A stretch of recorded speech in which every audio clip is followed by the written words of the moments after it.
খুব কষ্ট পেয়ে মানুষ যখন ভীষণ অভিমান করে দূরে সরে বসে, তখন সে চায় উল্টো দিকের মানুষটা তার কাছে এসে তার সমস্ত অভিমানের প্রাচীর ভেঙে ফেলুক।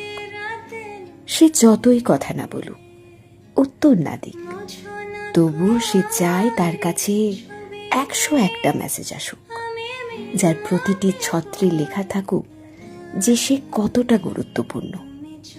সে লাখ বারণ করুক, শেকল তুলুক, বন্ধ করুক জানালা, তবুও উল্টো দিকের মানুষটা যেন তার সমস্ত নিষেধাজ্ঞা অবজ্ঞা করে তাকে জড়িয়ে ধরে বলে, আমার ভুল হয়ে গেছে লক্ষ্মীটি, এবারের মতো আমায় ক্ষমা করে দাও।